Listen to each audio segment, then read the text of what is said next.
And the first one we're going to comes from Jackson. He's 15 years old in Victoria. Gilly, lately I've been taking a step back and across when batting, similar to Simon Kadich. I usually line up on middle stump, but lately I've been getting bowled leg stump quite a bit. How do I avoid this?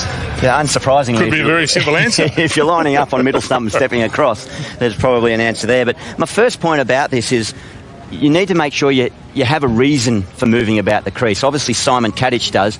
He feels comfortable. That's the way he likes to approach the ball. It's a big movement, but he gets himself reset with a steady head once he's made that initial step.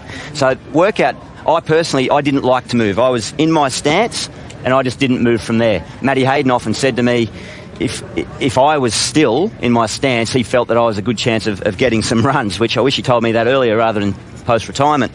But let's take an example here. If that's centre stump there, we've got a blue line mark there.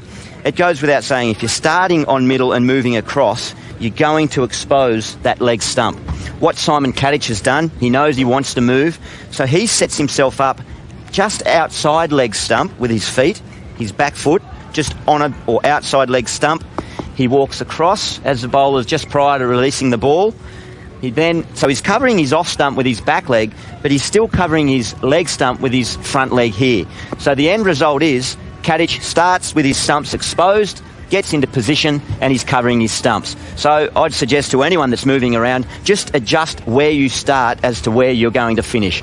As I say, if you're starting straight already, you're going to expose that leg stump. Interesting inquiry from Michael King up in Queensland. Gilly, how do you know the best time to dance down the wicket and go for a big hit? You're the king of those. I've been trying it lately, but picking the wrong balls and getting out.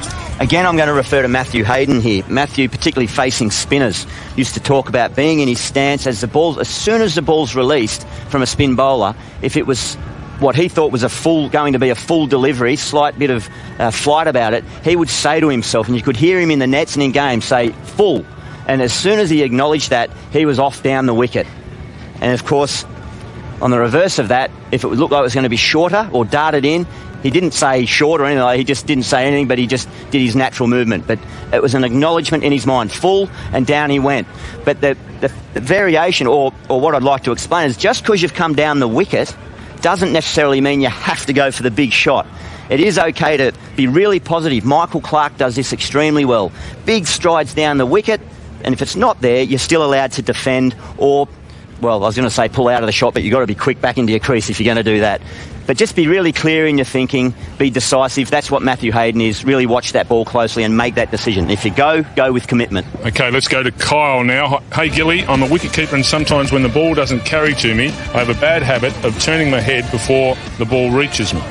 This sometimes causes me to miss the ball and give away buys. Can you please give me some tips to avoid this? The old peepers, they're pretty important, aren't they? Oh, yeah. We've all got that natural tendency when a ball's bouncing around in front of us to want to shy away. My first suggestion would be make sure that you are standing the correct depth back to the fast and medium pace bowlers. And generally that means taking the ball as it comes through to you around about hip heights, pretty much the height you want to have it. Of course, there'll be variations, but generally if you're consistently around that height taking it, that's fine. Those ones that we've made reference to where it's grubbers along the ground or just keeps a bit low and it's bobbling in front of you, it's almost like the fundamentals of fielding, ground fielding. Get as much of your body behind the ball, so you even get down to the old fielding technique, side on, put up as big a sort of shield, if you like, as possible. And sometimes you're just going to take a blow. You're going to get hit here and there, and occasionally it'll shoot off. You can't do much about that. Naturally, you are going to shy away with your head, but there's nothing. I know junior kids now are wearing helmets when they're keeping. That might hold your position a little bit longer, but sometimes you can't do much about it. And the other thing, don't worry about buys. Don't let them harass you. It's the drop chances or missed stumpings that you need to focus on. Buys, they mean very little.